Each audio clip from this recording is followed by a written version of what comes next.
गोविंद सिंह दोतासा जी, हमारे वरिष्ठ नेता परम श्रद्धेय प्रद्युम्न सिंह जी, स्वास्थ्य मंत्री प्रसाद मीणा जी, जल संसाधन मंत्री महेंद्र जी सिंह मालविया, पीएचडी मंत्री महेश जोशी जी,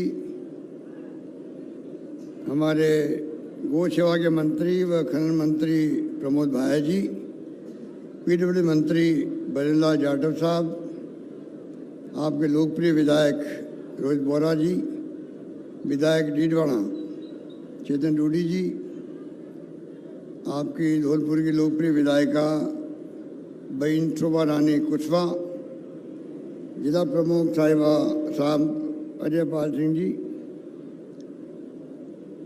नागेश कुशवाहा जी प्रधान, राजकुमार तोमर जी प्रधान राजाखेड़ा, साकेत बिहारी जी जिला अध्यक्ष, संजय जाटव जी पूर्व जिला लोकसभा के प्रत्याशी, भवि मीणा जी सेक्रेटरी आरपीसीसी, देवेंद्र प्रताप जी पूर्व प्रधान, रामहित कुशवाहा जी, वीरेंद्र सिंह जी चेयरमैन नगर पालिका, प्रमोद शर्मा जी ब्लॉक अध्यक्ष, राजेंद्र पोटवाल जी ब्लॉक अध्यक्ष मनिया, सम्मानित मंच और उपस्थित मेरे प्यारे बुजुर्गों, भाइयों और बहनों, नौजवान साथियों, मुझे बहुत खुशी है कि आज यहाँ पर मदराना में राजाखेड़ा क्षेत्र में ये शानदार ऐतिहासिक प्रोग्राम का आगाज आपने किया। ये मैं समझता हूँ कि धौलपुर के इतिहास में सबसे बड़ी मीटिंग होगी। इसके लिए मैं रोहित बोरा को, तमाम इनके साथियों को, शोभा रानी जी को, सबको मैं बधाई देना चाहता हूँ। इतनी बड़ी मीटिंग करना, सबको बुलाना इस गर्मी के वक्त में, ये अपना आप में बहुत बड़ी उपलब्धि है। मेरे पूर्व में अभी बताया गया, आप कल्पना कीजिए कि पहली बार मैं आपके आशीर्वाद से तीसरी बार मुख्यमंत्री बना, तो पहली बार देखिए आप ईस्टर्न राजस्थान के अंदर जो मंत्री बने हैं और राजस्थान में मंत्री बने SC ST के, वो भी एक इतिहास बना है। भजनलाल जाटव जी PW मंत्री, ममता भूपेश महिला बाल विकास, टीकाराम जूली सामरिक न्याय, गोविंद राम मेघवाल आपदा प्रबंधन, चारों हमारे शेड्यूल कास्ट के साथी कैबिनेट मंत्री बनाए गए। इसी प्रकार प्रसाद मीणा जी स्वास्थ्य मंत्री बने हैं, महेंद्र जी सिंह मालविया आदिवासी हैं, जल संसाधन मंत्री हैं, रमेश चंद मीणा पंचायत राज व ग्रामीण विकास मंत्री बने हैं, अर्जुन बामनिया आदिवासी हैं, ट्राइबल डेवलपमेंट के मंत्री बने हैं, Murari Meena marketing agriculture marketing board के मंत्री बने। आप सोचिएगा, इतने इम्पोर्टेंट पोर्टफोलियो के साथ में पहली बार SC ST को, और विशेष रूप से जो हमारे पूरे राजस्थान के साथी हैं मंत्री, इनको अवसर मिला है। ये इस बात का प्रतीक है कि जिस प्रकार हम ERCP की बात में बराबर उठा रहा हूँ, ERCP आप सबके लिए लाइफ लाइन है। अगर आप सब लोग मिलकर के साथ देंगे सरकार का, अगर हम चाहेंगे कि, रोहित बोरा को मैं कह रहा था, क्यों नहीं हमारे 13 जिले के साथी एक साथ में मार्च करे, रैली निकाले, प्रधानमंत्री जी पे दबाव पड़े कि हमें इसको राष्ट्रीय परियोजना घोषित करनी पड़ेगी। मैं मानता हूं कि जनता के दबाव के आगे लोकतंत्र में हम सबको झुकना पड़ता है, चाहे मुख्यमंत्री हो, चाहे प्रधानमंत्री हो, चाहे कोई मंत्री हो, कोई भी हो।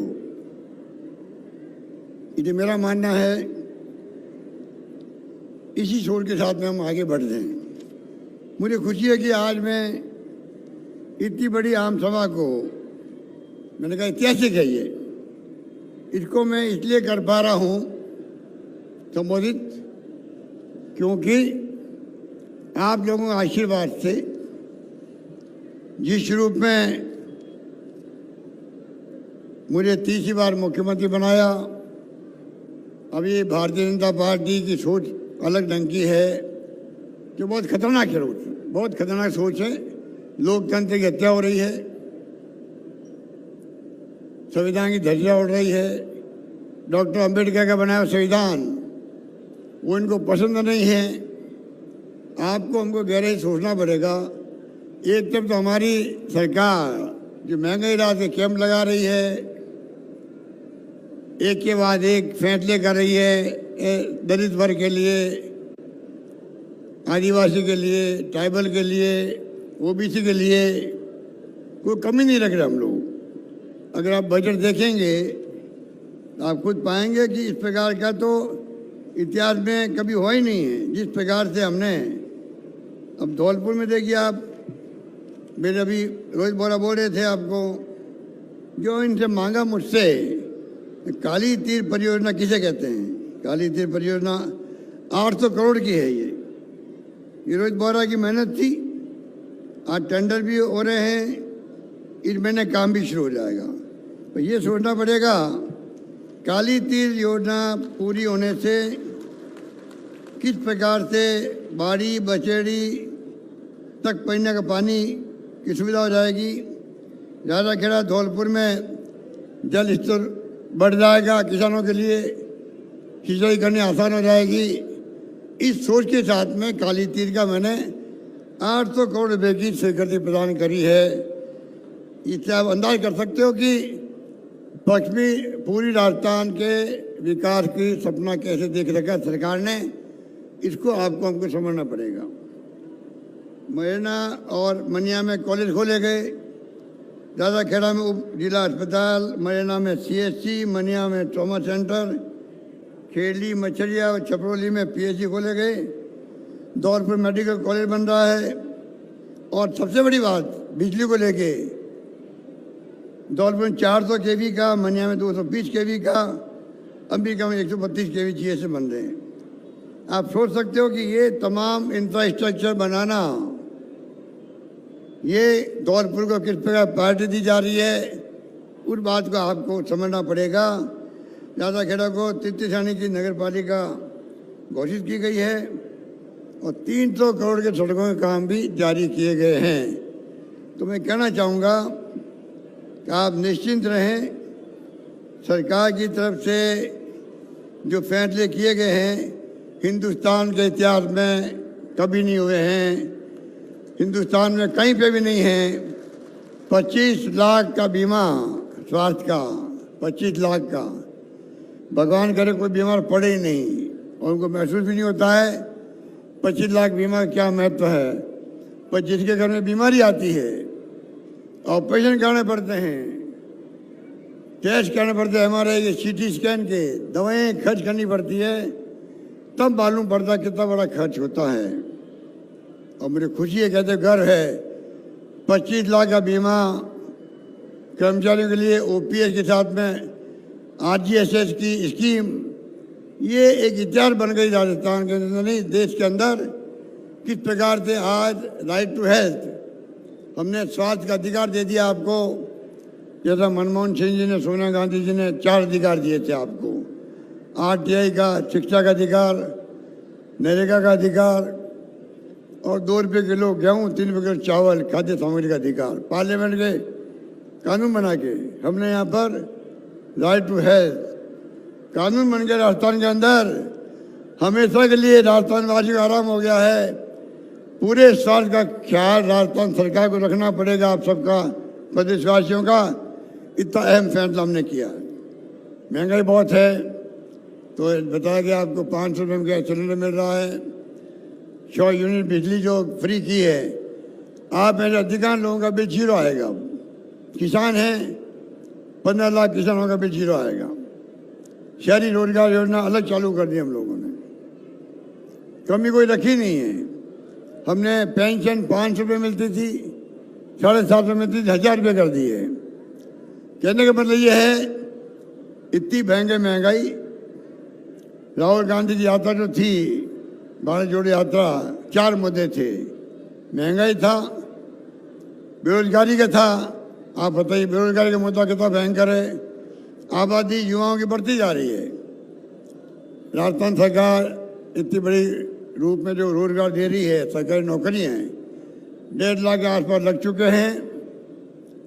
1.5 लाख के आसपास प्रोसेस चल रहा है, चलेगा। इंटरव्यू हो रहे हैं, एग्जाम हो रहे हैं। 1 लाख मैंने घोषणा भी और करी है। तो आप सोच सकते हैं सरकार कोई कमी नहीं रख रही है। मेगा जॉब फेयर लगा रही है 100 एक छात्र में राजस्थान भर में। अभी तक 10,000 लोगों को नौकरी मिल चुकी है प्राइवेट सेक्टर के अंदर। इस प्रकार से महंगाई की बात हो, शिविर लग रहे हैं, बहुत उत्साह शिविर के अंदर लोगों को। अभी मैं पूजा शिविर में आपके यहाँ महिलाओं को, बेनिफिशियरी को, सब ने जो भावना प्रकट की उससे मुझे बहुत गर्व हुआ। हमारी सरकार लोक कल्याणकारी सरकार है। मैंने प्रधानमंत्री जी को भी आह्वान किया है, रिक्वेस्ट की है, आप पार्लियामेंट के अंदर कानून बनाओ, सोशल सिक्योरिटी सबको मिलनी चाहिए देश के अंदर। गरीब आदमी मध्यम क्लास का है, बुढ़ापे में तकलीफ नहीं है उनको। इस प्रकार की सोच के साथ में हम आगे बढ़ रहे हैं। इस बात का आपको एहसास है, मुझे ज़्यादा कुछ कहना नहीं है। तो मैं इतना कह सकता हूँ, आज शिक्षा और स्वास्थ्य दो पे ध्यान ज़्यादा सरकार का इसलिए है, अगर मानव संसाधन बनेगा हमारे यहाँ, वो आने वाली पीढ़ियों का काम भी आएगा। और 500 बच्चों को भेज रहे हैं विदेश के अंदर पढ़ने के लिए। बड़ौदा के महाराजा ने अंबेडकर साहब को भेजा था विदेश पढ़ने के लिए जब वो छात्र थे, डॉक्टर भीमराव अंबेडकर। आप बताइए, वो डॉक्टर बन के आ गए, संविधान निर्माता बन गए, इतिहास में नाम दर्ज करवा दिया। और 500 बच्चे गए, दुनिया किसी मुल्क में जाओ, पहले 200 थे, मैंने 500 कर दिए। वो जब वापस आएंगे उन्हीं में से आप देखेंगे कोई साइंटिस्ट बनेगा, कोई कानून विज्ञ वकील बनेगा, कोई टेक्नोक्रेट बनेगा, कोई डॉक्टर बनेगा। आपके गांव का, राजस्थान का नाम रोशन करेंगे। राजस्थान का अगर छात्र आगे बढ़ता है, कामयाब होता है, ह्यूमन रिसोर्स के रूप में अभी प्रतिभा झलकती आगे आती है, वो पूरे देश के काम आएगी, पूरे प्रदेश के काम आएगी। राजस्थान वासियों को गर्व होना चाहिए इस बात का। इस प्रकार से मैंने एक एक चीज़ को ध्यान में रखा है और उसको आगे बढ़ाया है। शिक्षा में हम लोगों ने कॉलेज का जाल बिछा दिया। 70 साल में कॉलेज बने 250। हमने इन 5 साल के 5 बजट में मैंने 303 कॉलेज बना दिए। 303 कॉलेज। आपके 2 कॉलेज तो आपके राजखेड़ा राजाखेड़ा इलाके में बन गई है। तो आप सोच सकते हैं कि 303 कॉलेज, उसमें 130 लड़कियों की कॉलेज बनी है। इस प्रकार से हमारे IIT, IIM, IIIT, एम्स, सारी लॉ यूनिवर्सिटी, सब कुछ आ गया राजस्थान के अंदर। अब हमारे संकल्प लेना चाहिए आप सबको, हर जाति बिरादरी, कोई धर्म के व्यक्ति हो, जो शिक्षा में जोड़ देगा परिवार, वो परिवार और वो जाति आगे बढ़ेगी। इतना महत्व है शिक्षा का, इस बात का एहसास हर प्रदेशवासी को होना चाहिए। अगर शिक्षा अच्छी मिल जाएगी, पहला सुख निरोगी काया।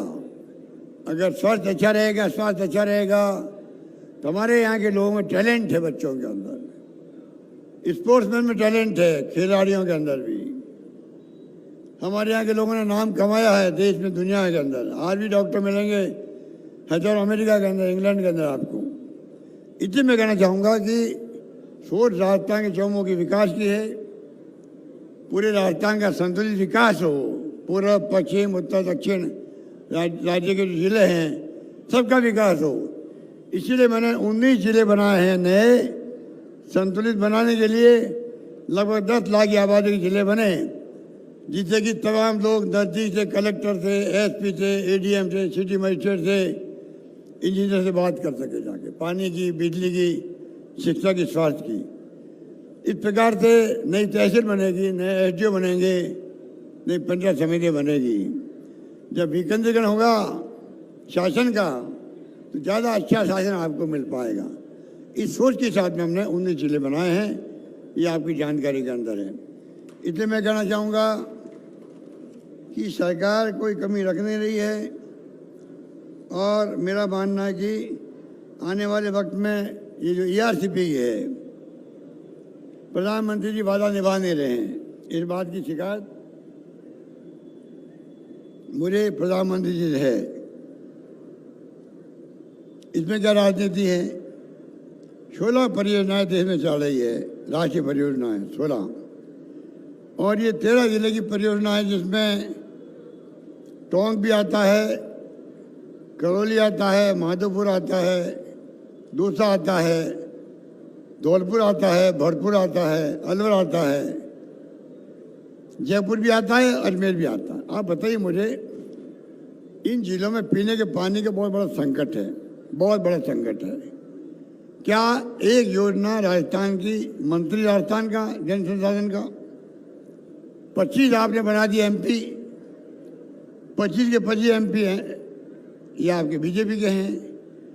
उसके बाद में भी अगर 25 लोग पैरवी करें, प्रधानमंत्री मना कर सकते हैं? जयपुर में अजमेर में खुद बोल के गए थे, सकारात्मक दृष्टिकोण रखेंगे। प्रधानमंत्री जी आ रहे 10 तारीख को नाथद्वारा में, मुझे मौका मिला तो मैं वापस मांग करूँगा वहाँ पर आपके जिलों की, कि किस प्रकार से ईआरसीपी को लागू करो। आज हमने ये स्कीम पुरानी सरकार की थी, वसुंधरा राजे के वक्त की थी, तो मैंने बंद नहीं किया इसको, मैं चालू रख रहा हूँ। पहले मैं 9,000 करोड़ रुपये संकलन किए स्टेट फंडिंग से, और मैंने बढ़ा के 13,000 कर दिए हैं। काम हमारा चालू है। नवनेरा बांध में भी, काली तीर भी उसका पार्ट हो गया। हम कोई कमी रख ही नहीं रहे हैं। हमें चौमुखी विकास का सपना देखना है। हमने कहा 2030 तक आपका, हम सबका, प्रदेशवासियों का सपना होना चाहिए, अगर हम सब मेहनत करेंगे, अपनी अपनी ड्यूटी निभाएंगे, अपना कर्तव्य पूरा करेंगे जहाँ भी हम लोग हैं, तो राजस्थान 2030 के अंदर देश का सिरमौर राज्य बन सकता, नंबर 1 राज्य बन सकता है। ये हमारा सपना होना चाहिए। ये मैं आपको निवेदन करना चाहता हूँ। इसलिए मैंने कहा, एक विजन के साथ में मैंने ये बात कही है। उस वक्त पता नहीं 30 तक कौन मुख्यमंत्री रहेगा, कौन मंत्री बनेगा, अलग बात है। प्रदेशवासी तय कर ले कि हमें राजस्थान को नंबर 1 बनाना है, तो संभव है, असंभव नहीं है। अभी देखिए आप, आर्थिक रूप से हम लोग नंबर 2 पे आ गए हैं। बार बार शानदार बजट पेश किए, विकास दिया, जीडीपी बढ़ी। आज नंबर 2 पे, नंबर 1 पे है आंध्र प्रदेश, देश के अंदर 11.4%, और राजस्थान है 11.04%। इतना ही फर्क है। इसका मतलब है, अगर हम नंबर 2 पे आ सकते हैं आर्थिक विकास की दर में, तो हम नंबर 1 पे भी कभी आ सकते हैं। इस रूप में मैं चाहता हूं कि हम सब मिलकर काम करें। हमारे पद्म सिंह जी बैठे हुए हैं, लंबे समय तक इन्होंने सेवा किया आपकी। इनके पिताजी एमएलए रहे हैं, पूरा खानदान है, पिछले 50-60 साल में कोई कमी नहीं रखी है। और रोहित बोरा ने जो आज आप सबको बुलाया, और कम समय में इतनी बड़ी मीटिंग होना बहुत मायने रखता है। ये कोई कम बात नहीं है।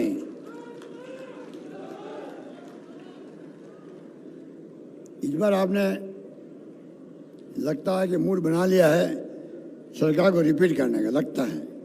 माई बाप आप हो, क्या तो आप करोगे।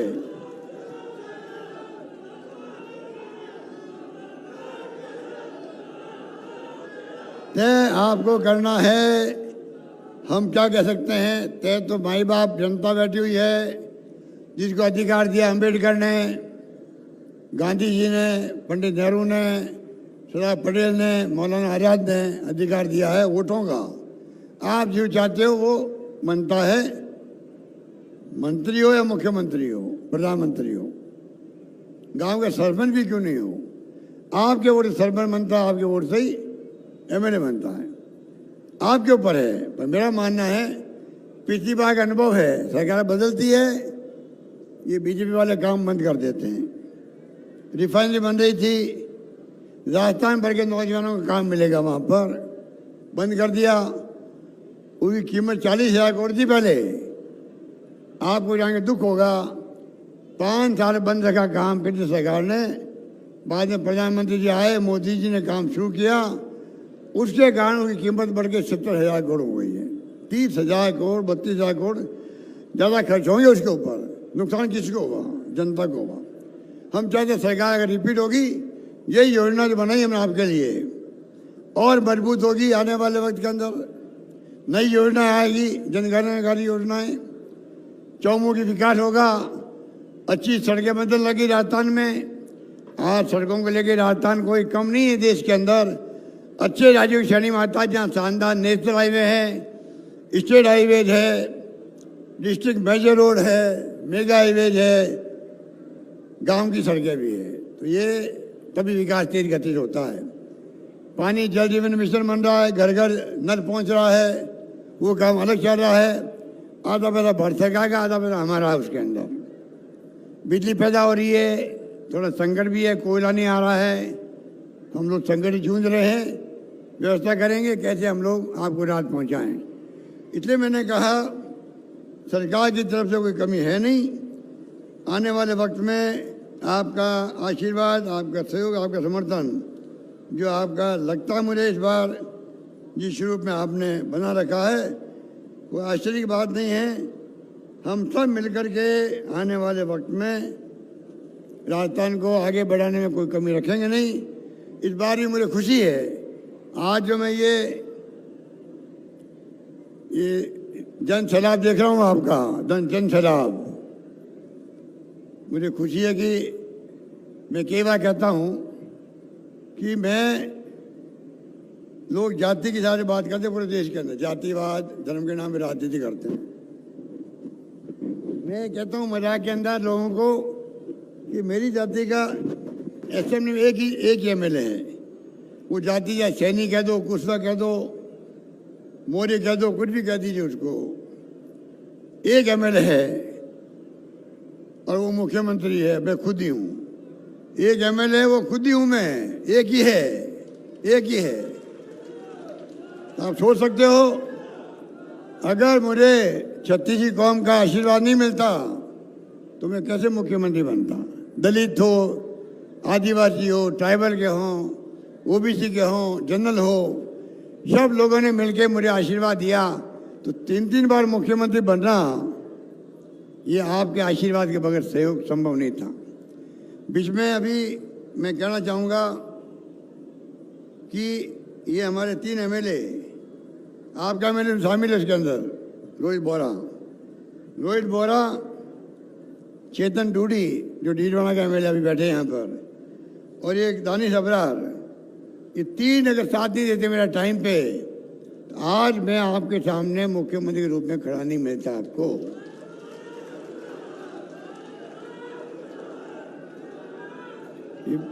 बीजेपी जो है, बीजेपी कब्जा कर रही है कर्नाटक में, महाराष्ट्र के अंदर, मध्य प्रदेश में सरकार गिरा दी।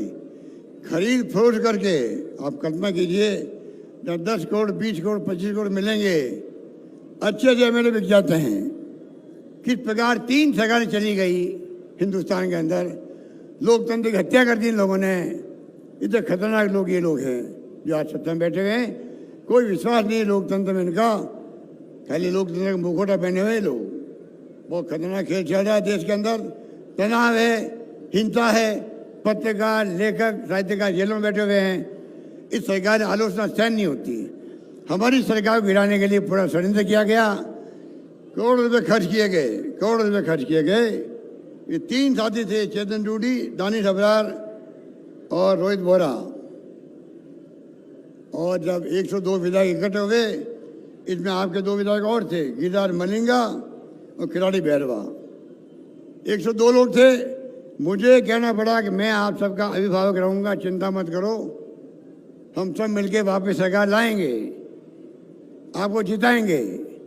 अब हर एमएलए पर है जो मेरे कलम से हाथ लिखा था काम बजट के माध्यम से, जो मुझसे मांगा, मैंने कहा तुम मांगते मांगते थक जाओगे, और मैंने क्या कहा,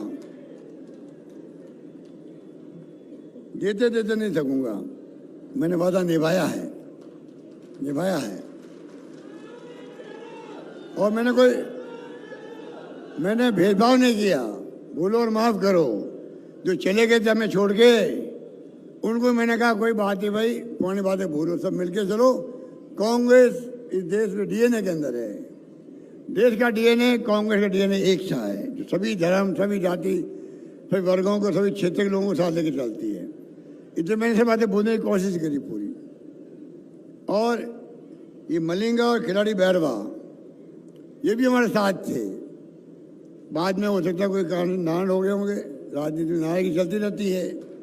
तो मैं चाहूँगा नारायण भली हो, तुम्हारी मर्जी है, स्थिति ऐसी पैदा करो क्षेत्रों के अंदर, राजस्थान के अंदर। अभी हम 122 लोग हैं करीब, इंडिपेंडेंट है, हमारे बीएसपी के साथी आए थे 6 लोग वो हैं। मेरी भावना रहेगी, जो संकट आया था, कोरोना आया था, कोरोना के मुकाबले में बहुत शानदार तरीके से किया। आप सबको मालूम है, ऑक्सीजन से राजस्थान में किसी को नहीं मरने दिया। हमने धर्मगुरुओं का साथ लिया, एक्टिविस्ट का, एनजीओ के साथ लिया, आम जनता का आह्वान किया, कोई भूखा नहीं सोना चाहिए। मुझे कहते हुए गर्व है, सबने साथ दिया, कोई भूखा नहीं सोया। उस वक्त में घरों में बंद थे, तब भी हमने सबकी रक्षा करी। 35 लाख लोगों को मैंने घर बैठे को 5,500 रुपये भेजे थे, 4-5 बार करके किस्तों के अंदर। कोई तकलीफ नहीं पाया। शानदार प्रबंधन, शानदार इलाज हुआ राजस्थान के अंदर। बाद में संकट आया हमारे ऊपर, ये अमित शाह जी, धर्मेंद्र प्रधान, ये आपका गजेंद्र शेखावत जो केंद्रीय मंत्री है, इन सब ने मिलकर षड्यंत्र किया। पैसे बांट दिए राजस्थान के अंदर भी, पैसे वापस ले नहीं रहे वो लोग। मुझे चिंता लगी हुई है, पैसा क्यों नहीं ले रहे वो, वापस क्यों नहीं मांग रहे इनसे पैसा। मैंने यहाँ तक कह दिया हमारे एमएलए को, जितने पैसा लिया है, मान लो 10 करोड़ लिया है, 20 करोड़ लिया है, जो भी लिया है, कुछ खर्च कर दिया हो, वो खर्च किया पोर्शन मैं दे दूंगा, AICC दिलवा दूंगा उनको। वापस अमित शाह को 10 करोड़ दो, वापस 15 करोड़ दे, 15 करोड़ दो उसको। उसका पैसा मत रखो, उसका पैसा रखोगे हमेशा अमित शाह आपके दबाव बनाए रखेगा। वो गृह मंत्री भी है, वो धमकाएगा, डराएगा, जैसे वो गुजरात में धमकाता डराता है, महाराष्ट्र में धमका के शिवसेना के 2 टुकड़े कर दिए, 25 एमएलए को ले गया। बहुत खतरनाक खेल खेलते हैं अमित शाह गृह मंत्री। तो मैंने एमएलए को कहा है, तुमने गलती कर दी, कोई बात नहीं, भूलो माफ करो, तुमने खर्च कर दिया, 1 करोड़ 2 करोड़ खर्च कर दिया, बता दीजिए मुझे, वो मैं खाना पूर्ति करूंगा अखिल भारतीय कांग्रेस कमेटी के अध्यक्ष को क्या करके, उनका पैसा वापस दो आप लोग। दबाव नहीं रहे, आप ईमानदारी से काम कर सको, और मैं पूरा साथ दूंगा आपका। मेरी ड्यूटी बनती है। तुमने गलती कर दी और मैंने बुरे आपने मुख्यमंत्री बनाया है, राहुल गांधी ने बनाओ, सोनिया गांधी ने बनाओ, 3-3 बार बना दिया। तो मेरी ड्यूटी बनती है, मैं पुरानी बातें भूल के सबको साथ लेके चलूँ।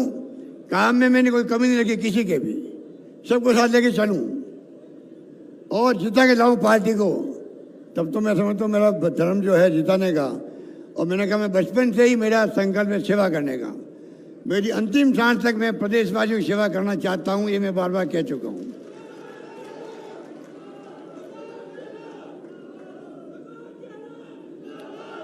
इसलिए मैंने कहा कि इस माहौल में हम चल रहे हैं, हमें ध्यान देना पड़ेगा किस प्रकार से वापस सरकार बने हमारी। और मुझे उम्मीद है कि जो इसकी मैंने बनाई है, महिला बैठी इतनी सारी, आपको मालूम है इन महिलाओं को मैं 1,35,00,000 मोबाइल फ़ोन, 1,35,00,000 मोबाइल फ़ोन, 3 साल की इंटरनेट सेवाएं फ्री के साथ में बांटे जाएंगे। बहुत जल्दी काम शुरू हो रहा है राजस्थान के अंदर। महिलाओं को सशक्तिकरण होगा, फीजे में बांटे के साथ टेलीफोन मिल नहीं रहे हैं, स्मार्टफोन होंगे, 3 साल की इंटरनेट सेवाएं फ्री होगी।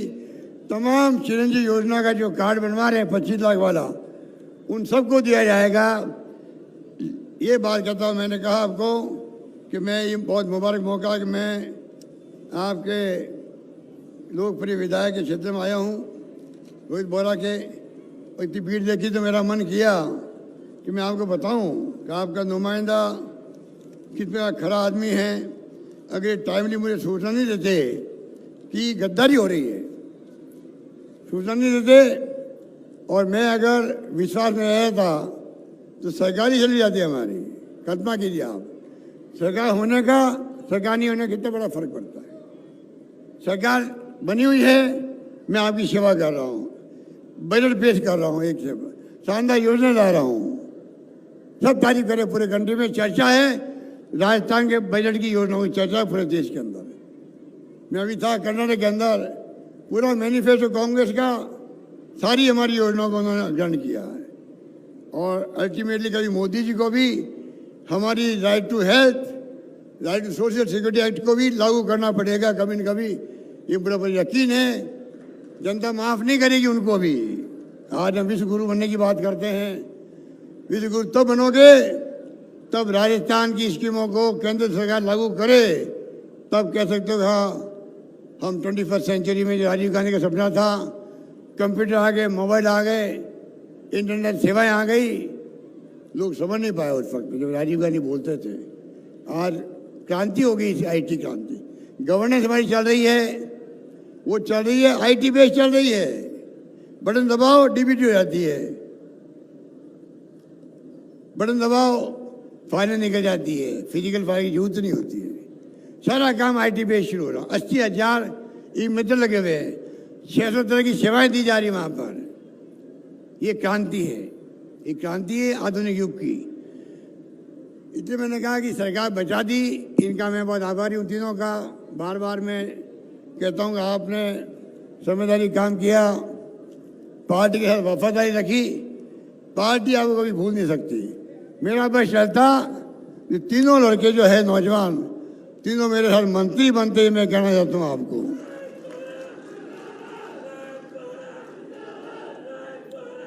मुझे दुख है कि मैं तीनों को, इंडिपेंडेंट साथियों को जिन्होंने मेरा साथ दिया सरकार बचाने के अंदर, 6 BSP लोगों को मेरा साथ दिया, मैं उनको कई कारणों से, राजनीतिक कारण होते हैं, मैं उनको मंत्री नहीं बनवा पाया।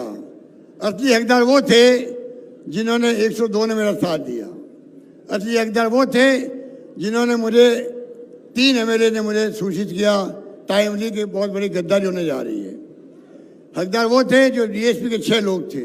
हकदार वो थे जो 13 लोग हमारे इंडिपेंडेंट थे, उसमें 3 लोग चले भी गए आधे अधूरे, और बाकी लोगों ने मेरा साथ दिया, तब जाके सरकार बची है। और मैं आपके सामने खड़ा हूँ दम टूक करके सेवा कर रहा हूँ, ये भावना मेरे अंदर है। इसलिए मैं लंबी बात नहीं कहता था, आप सब पधारे, बहुत शुक्रिया। मैं उम्मीद करता हूँ अगली बार 4 सीट हमारी धौलपुर की आप कामयाब करोगे। और हमारी बहन बैठी हुई है यहाँ की MLA आपकी, ये भी कोई कम नहीं है, बहुत बोल्ड लेडी है ये जो है आप देखिएगा, जिस रूप इन्होंने हमारा साथ दिया वो देखते रह गए। आपके सारे लोग जो हैं, शोभा रानी ने जब साथ दिया हमारा बहुत बोल्डली, तो भाजपा वालों की हवाई उड़ गई। यही बात कह के मैं अपनी बात समाप्त करूंगा। एक बात कह करके, शोभा रानी ने, दूसरा वसुंधरा सिंधिया ने, और तीसरा कैलाश मेघवाल ने। कैलाश मेघवाल को मालूम था, वसुंधरा को मालूम था, जब शेखावत थे मुख्यमंत्री, उस वक्त जो है उनकी पार्टी के लोग सरकार गिरा रहे थे। मैं प्रदेश कांग्रेस अध्यक्ष था, मेरे पास लोग आए, पैसा बढ़ने लग गया था उस वक्त में भी, अभी बढ़ा वैसे उस वक्त बढ़ रहा था, बढ़ने लगे पैसा। मैंने उनको कहा भले आदमी हो, तुम्हारा नेता भैरव शेखावत मुख्यमंत्री है, मैं PC का अध्यक्ष हूँ, वो बीमार है इसलिए गया हुआ है क्यूलैंड के अंदर, अमेरिका के अंदर, और तुम पीछे षड्यंत्र करके सरकार गिरा रहे हो, मैं तुम्हारा साथ नहीं दूंगा। मैंने उस वक्त कहा था अगर मैं चाहता तो उनके साथ शामिल होकर के सरकार गिर सकती थी भैरव सिंह जी की। वो मैंने कहा तुम ये अनैतिक काम कर रहे हो, जो आज बीमार है, 3 दिन ऑपरेशन हो गया वहाँ पर, बहुत नाजुक हो गई थी स्थिति उनके वहाँ पर, और तुम पीछे सरकार गिरा रहे हो। वही बात कैलाश मेघवाल ने और वसुंधरा सिंधिया ने कहा कि हमारे यहाँ कभी परंपरा नहीं रही है इस प्रकार चुनी सरकारों को गिराने की पैसे के बल पर। ये कहा उन्होंने, क्या गलत किया उन्होंने, क्या गलत कहा उन्होंने। और शोभा रानी ने उनकी बात सुनी, वसुंधरा की और कैलाश मेघवाल की। इनके अंतरात्मा ने कहा कि मुझे भी ऐसे लोगों को साथ नहीं देना चाहिए। क्या गलत किया शोभा रानी ने? इसलिए बड़ी सरकार बची है। जो मैं जिंदगी में ये घटना कहीं भूल नहीं सकता जो मेरे साथ बीती थी। ये तो प्रदेशवासी मजबूत रहे, सजग रहे। फोन आते थे एमएलए के पास में, मुझे गर्व है कहते हुए। और आम जनता ने कहा एमएलए को, अपने अपने एमएलए को, चाहे 6 महीने रहना पड़े होटलों में रहो, सरकार नहीं करनी चाहिए। इस बात का मुझे गर्व है। इसलिए मैं कहना चाहूँगा कि काम की कमी रहेगी नहीं, चाहे शीशे की सुविधाएं हो, पीने के पानी की हो, सड़कों की हो, बिजली की हो, महंगाई की हो, रोजगार की हो। आप निश्चिंत रहो। राजस्थान सरकार मॉडल, राजस्थान मॉडल के रूप में उभर के आ रहा देश के अंदर। 30 हमारा विजन है और आप खुद देखेंगे इस बार सरकार बनेगी आपके आशीर्वाद से, तो भारी बहुमत से बनेगी। धन्यवाद। जय हिंद। धन्यवाद।